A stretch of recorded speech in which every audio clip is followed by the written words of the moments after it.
है और इसमें हम बायो को पढ़ेंगे, बायोलॉजी को ख़त्म कर देंगे और ये आपका लास्ट पार्ट है। इसके बाद आपके सारे क्वेश्चंस हल हो जाएंगे और आपका ये मॉडल पेपर भी फिनिश हो जाएगा और जितना भी हमने एक्स्ट्रा बताया है उसको आप ज़रूर कर लें अच्छे से, ठीक है। तो best of luck for your exam. चलिए शुरू करते हैं हम बायो को। तो यहाँ देखिए बायो में हमारे पास क्या है, क्वेश्चंस हैं कुछ, इन क्वेश्चंस को कर लेते हैं हम और बहुत आसान क्वेश्चन है। तो देखिए यहाँ क्या है, पहला क्वेश्चन है आपका, which of the following is not part of female genital system. Female genital system का कौन सा पार्ट नहीं है। तो देखिए यहाँ हिंदी में पढ़ लेते हैं, निम्न में से कौन मानव में मादा जनन तंत्र का भाग नहीं है। पहला है अंडाशय, दूसरा है गर्भाशय, तीसरा है शुक्र वाहिका और चौथा है हमारा डिम्बा वाहिनी, ठीक है। तो इनको हम पढ़ लेते हैं क्या क्या है, कैसे कैसे है, ठीक है। तो यहाँ पर आपका जो फीमेल जेनिटल पार्ट है वो कौन सा नहीं है इसमें पूछा गया है। तो क्या होगा, स्पर्म डक्ट नहीं है, क्योंकि स्पर्म डक्ट फीमेल के अंदर नहीं होती है, किसमें होती है, मेल में होती है। उसके बाद आते हैं सोर्स ऑफ फॉसिल एनर्जी, यानी जीवाश्म ऊर्जा का स्रोत कौन सा है। तो देखिए जीवाश्म ऊर्जा कौन कौन से होते हैं, कोल होता है एक होता है पेट्रोलियम, ठीक है, कोल होता है, पेट्रोलियम होता है, नेचुरल गैस होता है, ये तीन होते हैं जीवाश्म ऊर्जा के स्रोत, ठीक है। और दूसरा क्या हो गया पेट्रोल और तीसरा क्या हो गया आपका नेचुरल गैस, ठीक है। कुदरती गैस या नेचुरल गैस के बारे में बात कर लेते हैं, ठीक है। ये तीन आपके क्या होते हैं, जीवाश्म ऊर्जा के स्रोत होते हैं। तो आंसर क्या आएगा इसमें, यहाँ पर आंसर आएगा आपका कोल। आगे चलते हैं हम, तो यहाँ क्या जाएगा, कोल या कोयला। Wind mills are use in which work. Wind mill का हम यूज कहाँ करते हैं, ये कह रहे हैं पवन चक्कियों का उपयोग किन कार्यों को करने में करते हैं। रासायनिक कार्य, यांत्रिक, दोनों कार्य, इनमें से कोई नहीं। तो क्या आएगा, मैकेनिकल वर्क में करते हैं। वैसे विंड मिल का इस्तेमाल हम विंड एनर्जी को इलेक्ट्रिकल एनर्जी में कन्वर्ट करने के लिए भी करते हैं। अब आते हैं डी पार्ट पर, क्वेश्चन 9 का डी पार्ट है ये। इसमें पूछ रहे हैं those material which are degradable by biological process are called, यानी वह पदार्थ या ऐसे पदार्थ जो जैविक जैविक प्रक्रम द्वारा अपघटित हो जाते हैं कहलाते हैं, क्या कहलाते हैं। यहाँ आपके ऑप्शन है जैव निम्नीकरणीय, अजैव निम्नीकरणीय, जैव उच्चीकरण या इनमें से कोई नहीं। तो देखिए बायोडिग्रेडेबल वेस्ट या नॉन बायोडिग्रेडेबल, बायोफोर्टिफिकेशन या नॉन ऑफ दीज। तो आंसर क्या आएगा, तो देखिए ऐसे मटेरियल जो बैक्टीरिया के ज़रिए ख़त्म हो जाते हैं उन्हें हम क्या कहते हैं, बायोडिग्रेडेबल वेस्ट कहते हैं। और ऐसे मटेरियल जो ख़त्म ना हो बैक्टीरिया के ज़रिए उसे हम क्या कहते हैं, नॉन बायोडिग्रेडेबल वेस्ट कहते हैं। जैसे कि प्लास्टिक पॉलीथीन क्या होगी, नॉन बायोडिग्रेडेबल वेस्ट हो गई। और जो आपका पील्स हैं यानी छिलके, प्याज आलू, जितने भी वेजिटेबल्स के छिलके हैं या जो भी ऐसा ऑर्गेनिक मटेरियल है जो ख़त्म हो सकते हैं, जो हमारे बायोलॉजिकल ऑर्गेनिज्म होते हैं उनके ज़रिए, उसे हम क्या कहते हैं, उस वेस्ट को बायोडिग्रेडेबल वेस्ट कहते हैं। चलिए हम अगले क्वेश्चन पर चलते हैं। तो अगला क्वेश्चन है नंबर 10। इसमें कह रहे हैं which conditions are necessary for autonomous nutrition and what are its sub products. ये कह रहे हैं ऑटोनोमस न्यूट्रिशन के लिए नेसेसरी कंडीशन क्या होती है और उसके सब प्रोडक्ट क्या होते हैं। तो स्वपोषी पोषण के लिए आवश्यक परिस्थितियाँ क्या होती हैं, याद रखिएगा, और उसके उप उत्पाद क्या क्या होते हैं। तो हमारे पास इसमें आंसर है, क्या आंसर है देखिए, देख लेते हैं हमारे पास। तो पहला आंसर है necessary condition for autotrophic nutrition, यानी स्वपोषी पोषण के लिए को हम इंग्लिश में क्या कहते हैं, ऑटोट्रॉपिक न्यूट्रिशन कहते हैं। इसके लिए जो कंडीशंस हैं क्या क्या होना चाहिए, क्लोरोफिल होना चाहिए, सनलाइट और वाटर, यानी क्लोरोफिल होना चाहिए, सूर्य की रोशनी और पानी होना चाहिए, और एक और चीज़ होनी चाहिए कार्बन डाइऑक्साइड। तो ये कार्बन डाइऑक्साइड होनी चाहिए। बाई प्रोडक्ट, अब इसमें जो लास्ट के प्रोडक्ट बनते हैं, ठीक है, वो क्या बनते हैं, पानी मिलता है हमें और क्या मिलता है, ऑक्सीजन मिलता है। अच्छा, जो खाना तैयार करता है पौधा किस प्रोसेस के ज़रिए तैयार करता है, फोटोसिंथेसिस के ज़रिए तैयार करता है। अब न्यूट्रिशन जो होते हैं वो कितनी तरह के होते हैं, मेरी तरफ से आप ये क्वेश्चन सुन लें और आप इसको याद भी कर लें। न्यूट्रिशन कितने प्रकार का होता है, ठीक है, पोषण कितने प्रकार का होता है, और आप यहाँ इसको याद करने के बाद हो सकता है ये क्वेश्चन आपको एग्जाम में देखने को मिले, ठीक है, आप इसको अच्छे से याद कर लें। कौन सा क्वेश्चन बताया मैंने बताया कि जो न्यूट्रिशन होता है वो कितने प्रकार का होता है, तो दो प्रकार का होता है, ऑटोट्रॉपिक और हेटरोट्रॉपिक। ऑटोट्रॉपिक न्यूट्रिशन में क्या होता है, स्वपोषी पोषण क्या होता है, ऐसा पोषण जिसमें जो कोई भी ऑर्गेनिज्म है वो अपना खाना खुद तैयार कर ले, उसे हम क्या कहते हैं, स्वपोषी पोषण कहते हैं, ऑटोट्रॉपिक न्यूट्रिशन कहते हैं। जैसे कि पेड़ पौधे अपना खाना तैयार कर लेते हैं, इन्हें क्या कहते हैं, स्वपोषी पोषण वाले ऑर्गेनिज्म कहते हैं, ठीक है। उसके बाद हेटरोट्रॉपिक न्यूट्रिशन होता है, ऐसा न्यूट्रिशन जिसमें हम क्या करते हैं, किसी दूसरे पर डिपेंड होते हैं अपने खाने के लिए, ऐसे पोषण को हम क्या कहते हैं, हेटरोट्रॉपिक न्यूट्रिशन कहते हैं, ठीक है। हेटरोट्रॉपिक न्यूट्रिशन कितनी तरह का होता है, एक होता है सेप्रोफाइटिक, एक होता है होलोजोइक, ठीक है, इसी तरह से और भी होते हैं। तो आप न्यूट्रिशन के बेसिस पर ऑर्गेनिज्म को भी याद रखें, जानदारों को, जीवों को, कौन कौन से होते हैं, और न्यूट्रिशन के बेसिस पर जीव, herbivorous, carnivorous, omnivorous, parasite, saprophyte, ये सब हेटरोट्रॉपिक न्यूट्रिशन की एग्जाम्पल हैं। तो हर्बीवोरस कौन से होते हैं, जो हरे पेड़ पत्ते खाते हैं उन्हें हर्बीवोरस कहते हैं। कार्निवोरस जो गोश्त को खाते हैं या मीट को खाते हैं उसे कार्निवोरस कहते हैं। और ओमनीवोरस जो दोनों को खाते हैं, मीट को भी और किसको, पेड़ पौधों को, उन्हें हम क्या कहते हैं, ओमनीवोरस, जैसे हम लोग होते हैं। इसी तरह से पैरासाइट, सेप्रोफाइट आ गया, ठीक है, ये भी ऑर्गेनिज्म होते हैं। ये ऐसे ऑर्गेनिज्म होते हैं जो जिस्म के अंदर रहकर गज़ा हासिल करते हैं, और सेप्रोफाइट ऐसे होते हैं जो जिस्म के ऊपर रहकर गज़ा हासिल करते हैं मरी हुई चीज़ों से, उसे हम क्या कहते हैं, सेप्रोफाइटिक न्यूट्रिशन कहते हैं, ठीक है।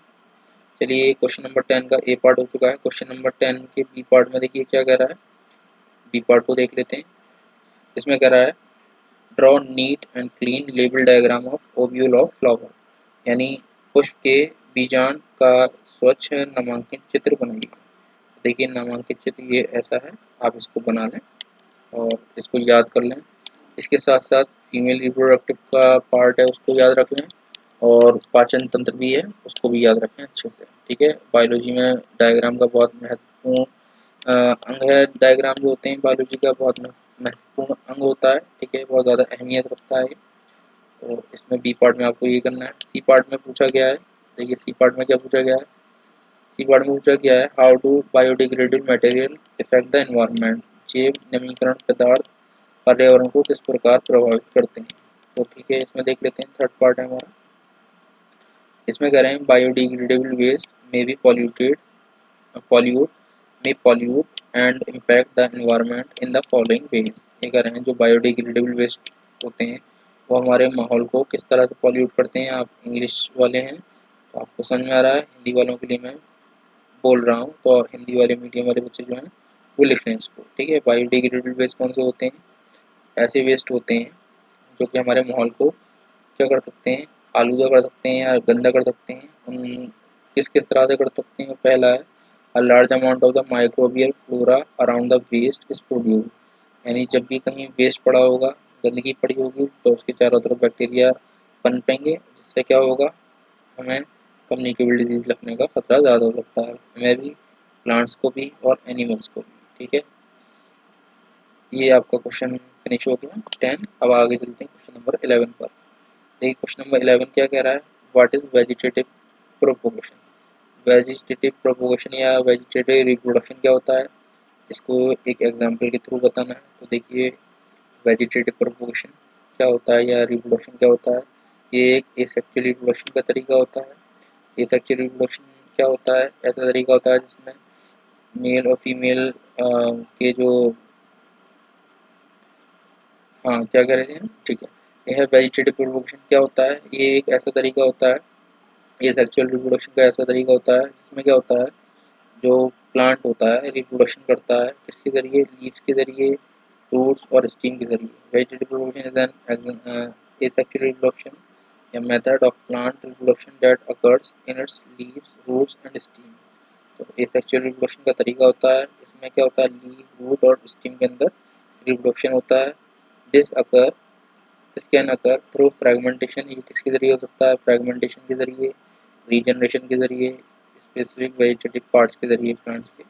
अब टाइप्स ऑफ वेजिटेटिव प्रोपोगेशन कितनी तरह के होते हैं, ये कितनी तरह के होते हैं, ये होते हैं आपके दो तरह के। पहला होता है नेचुरल वेजिटेटिव प्रोपोगेशन, दूसरा होता है आर्टिफिशियल। नेचुरल जो कुदरत में होता है उसे कहते हैं नेचुरल वेजिटेटिव प्रोपोगेशन, जहाँ इंसान का कोई दखल नहीं होता है, उसे हम क्या कहते हैं, नेचुरल वेजिटेटिव प्रोपोगेशन। स्टीम से हो सकता है एग्जाम्पल में, रूट्स के जरिए हो सकता है, लीव्स के जरिए हो सकता है और बड्स के जरिए हो सकता है, बल्ब्स कह सकते हैं इसको। तो यहाँ आपको सिर्फ ये याद रखना है एग्जाम्पल, जैसे ए है, बी है और यहाँ सी हमने एग्जाम्पल है और यहाँ ये डी भी हमने ठीक है लिख रखा है। तो स्टीम का रूट का याद रख लें आप और लीव्स का याद रख लें, ये पूरी पूरी लाइन है यहाँ तक, इनको याद रख लें। उसके बाद आपको क्या है, आर्टिफिशियल तरीका है। आर्टिफिशियल तरीके में क्या होता है, देखिए आर्टिफिशियल तरीके में क्या होता है, इस तरह का जो वेजिटेटिव रिप्रोडक्शन का तरीका होता है वो इंसान के ज़रिए बनाया गया तरीका है लैब के अंदर, और ये most of the common type of the vegetative reproduction occur artificially, यानी क्या होता है, ये बहुत ज़्यादा कॉमन तरीका है रिप्रोडक्शन के लिए। ठीक है, अगला इसका क्वेश्चन नंबर 11 का बी पार्ट था। बी पार्ट में क्या पूछा गया था, फीमेल रिप्रोडक्टिव जो स्ट्रक्चर है उसको बनाना है। तो देखिए क्वेश्चन देख लेते हैं, यहाँ क्वेश्चन क्या है, क्वेश्चन में पूछा है कि draw level diagram of the female reproductive system and explain it in short. तो फीमेल रिप्रोडक्टिव पार्ट का क्या करना है, आपको डायग्राम ड्रॉ करना है। देखिए यहाँ डायग्राम ड्रॉ कर लिया हमने, और करके है ये पार्ट का ये और करके पार्ट है। इसमें वो पूछ रहे हैं फीमेल रिप्रोडक्टिव सिस्टम जो होता है consist of pair of ovaries, ये दो ओवरीज से बना होता है, एक इसमें यूट्रस होता है। तो देखिए हम बता देते हैं यहाँ पे क्या क्या है। तो ये जो होती हैं ये ओवरीज होती हैं, ये पेयर्स में पाई जाती हैं, जोड़े में पाई जाती हैं। और ये जो होता है, ये वाला पार्ट जो होता है ये यूट्रस का पार्ट कहलाता है। ठीक है, जो आपको यहाँ दिख रहा है। उसके बाद आगे चलते हैं, इसमें सर्विक्स होता है, फैलोपियन ट्यूब्स होती हैं और वजाइना होता है। तो देखिए फैलोपियन ट्यूब्स ये जो दिख रही हैं ये फैलोपियन ट्यूब्स या इसको विडक्ट कहते हैं। उसके बाद क्या होता है, ये नीचे वाला पोर्शन वजाइना कहलाता है। ठीक है, इससे क्या होता है, एक एग निकलता है परमाणु। अगर the ovaries is paired structure, ovary क्या होती है, एक पेयर्ड स्ट्रक्चर होती है located in the upper pelvic cavity, यानी ये क्या होता है, हमारे जो अपर पेल्विक कैविटी होती है जिसको हम क्या कह सकते हैं, नाभ के ऊपर वाला जो हिस्सा होता है, और सॉरी नाभ के नीचे वाला हिस्सा जो होता है वो क्या होता है, पेल्विक रीजन कहलाता है। ठीक है, उसी को पेल्विक रीजन कहते हैं, वहाँ पाई जाती है ovaries. It is shape like almond, इसका शेप कैसा होता है, आलमंड की तरह होता है, यानी यहाँ ये बादाम की तरह दिख रही है। और साइज इसका कितना होता है, 3.5 सेंटीमीटर से लेके 2 सेंटीमीटर। और इसकी ठीक है चौड़ाई होती है इसकी कितनी, 3.5 से लेके 2 सेंटीमीटर के दरमियान। और थिकनेस यानी इसकी मोटाई कितनी होती है, मोटाई यहाँ से लेके यहाँ तक होगी, और जो लंबाई है इसकी, चौड़ाई कह सकते हैं, वो यहाँ से यहाँ तक होगी। कितनी है, 3.5 से 2 सेंटीमीटर। और जो इसकी थिकनेस है, मोटाई, वो कितनी होती है, 1 centimetre. Each ovary release one egg cell once a month, यानी एक मंथ में एक एग को ये रिलीज करती है। चलिए आगे चलते हैं नेक्स्ट क्वेश्चन की तरफ। ये आपका फर्स्ट क्वेश्चन का पार्ट हो गया है और वाला। ठीक है, 11 क्वेश्चन का ए का और पार्ट हो गया है। फिर कह रहे हैं what are the sex chromosomes describe sex determination in human, इंसान के अंदर सेक्स को डिटरमाइन करने के लिए हम क्या तरीके अपना सकते हैं। तो देखिए क्या है हमारे पास, देख लेते हैं। तो सबसे पहले बात करेंगे सेक्स क्रोमोसोम्स क्या होते हैं। तो देखिए सेक्स क्रोमोसोम क्या होते हैं। A sex chromosome is a type of chromosome that participate in sex determination, यानी ये ऐसे क्रोमोसोम होते हैं जो सेक्स को डिटरमाइन करने के लिए काम आते हैं, यानी ये पता लगाने के काम आते हैं कि कोई बॉय है या गर्ल, उसको पता लगाने के काम आते हैं। ठीक है, उसके बाद हम बात करते हैं सेक्स डिटरमिनेशन क्या होता है। सेक्स डिटरमिनेशन क्या होता है, इंसान के अंदर क्या होता है, मेल हेट्रोगेमी होता है। हेट्रोगेमी का मतलब इसके अंदर दो एक्स और वाई क्रोमोसोम्स पाए जाते हैं, और यही क्रोमोसोम जो होते हैं वो मेल को दर्शाते हैं, और एक्स वाई क्रोमोसोम क्या होते हैं, ये सेक्स क्रोमोसोम कहलाते हैं। इसी तरह से फीमेल के अंदर होते हैं एक्स एक्स क्रोमोसोम होते हैं, ये फीमेल के सेक्स क्रोमोसोम कहलाते हैं। इसके बाद sex of baby is determined by the type of the male gamete. ये कह रहे हैं जो बेबी होता है उसका जो है सेक्स डिटरमाइन करना होता है वो मेल गैमेट के जरिए हम कर सकते हैं, जो कि फीमेल गैमेट से मिलता है जाकर। ठीक है। If the fertilisation sperm contain X chromosome then the baby produced will be a girl and the fertilization sperm contain Y chromosome then a baby produced will be a boy। तो देखिए यहाँ क्या कहा गया है, यहाँ सिंपल है, कुछ भी नहीं है। अगर मैं इसको थोड़ा सा एक्सप्लेन कर देता हूँ, मान लीजिए कोई फीमेल है, फीमेल को मैं एफ से डिनोट कर देता हूँ। ठीक है। और इस फीमेल के अंदर क्या होता है, एक्स एक्स क्रोमोसोम होते हैं, ये एक्स है और ये भी एक्स क्रोमोसोम है। और जो मेल होते हैं, मेल के अंदर क्या होता है, एक्स और वाई क्रोमोसोम होते हैं। तो ये देखिए मैंने एक्स और वाई यहाँ पर लिख दिया। ठीक है। यहाँ से एक्स निकलेगा और यहाँ से वाई निकलेगा, ये एक्स वाई बन जाएगा। तो जब एक्स वाई मिल जाता है तो जो बनेगा वो क्या बनेगा, बॉय बनेगा। बॉय के लिए मैं बी लिख देता हूँ। उसके बाद अगर यहाँ से फीमेल के अंदर से तो क्या निकलता है, एक्स निकलता है। और मेल के अंदर से अगर वाई, यहाँ से भी एक्स निकलता है, पहले वाई निकल गया था, अब यहाँ मान लीजिए एक्स निकला है। तो यहाँ जो बनेगा वो क्या बनेगा, गर्ल बनेगी, जिसको हमने क्या कहा, जी से डिनोट कर दिया। ठीक है। तो लोग कहते हैं इसमें जो फीमेल होती है वही जिम्मेदार होती है किसी गर्ल को या फिर बॉय को जन्म देने के लिए, ऐसा नहीं है। ये मेल जिम्मेदार होता है, क्योंकि मेल के अंदर ही एक्स और वाई क्रोमोसोम होते हैं। ये फीमेल को दोष नहीं देना चाहिए कि लड़का कर रही हो या लड़की। तो इसलिए हम क्या कर सकते हैं, मेल को ही दोष दे सकते हैं। वैसे मेल को भी हम दोष नहीं दे सकते एक तरह से, क्योंकि उसके हाथ में भी नहीं है ये चीज़। लेकिन बहुत से खानदानों में ऐसा होता है कि वो फीमेल को ही दोष देते हैं। खैर, ये टॉपिक अलग है, हम आगे चलते हैं, अपने क्वेश्चन को देखते हैं। क्वेश्चन नंबर 12 और ये हमारा लास्ट क्वेश्चन है। इसके बाद ये हमारा बायो भी खत्म हो जाएगा। इसमें पूछ रहे हैं describe digestion in stomach and small intestine by drawing level diagram of human digestive system. तो ह्यूमन के डाइजेस्टिव सिस्टम यानी पाचन तंत्र का क्या बनाना है, हमें डायग्राम बनाना है। देखिए इस तरह का ये डायग्राम होगा। तो ये आपका डायग्राम आ चुका है, 4 नंबर में है। ठीक है, नहीं सॉरी 7 नंबर में है ये। तो आप इसको अच्छे से डायग्राम को बनाएं और डायग्राम को बनाने के बाद इसके जितने भी पार्ट्स लिखे हुए हैं इसको हम लिख लेंगे। ठीक है।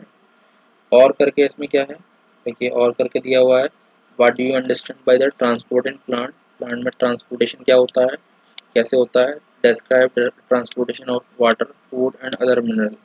तो कैसे होता है, सिंपल सा मैं बता देता हूँ हिंदी मीडियम वालों के लिए, इंग्लिश मीडियम वालों के लिए ये लिखा हुआ है। ठीक है। तो क्या लिखा है यहाँ पर देख लेते हैं।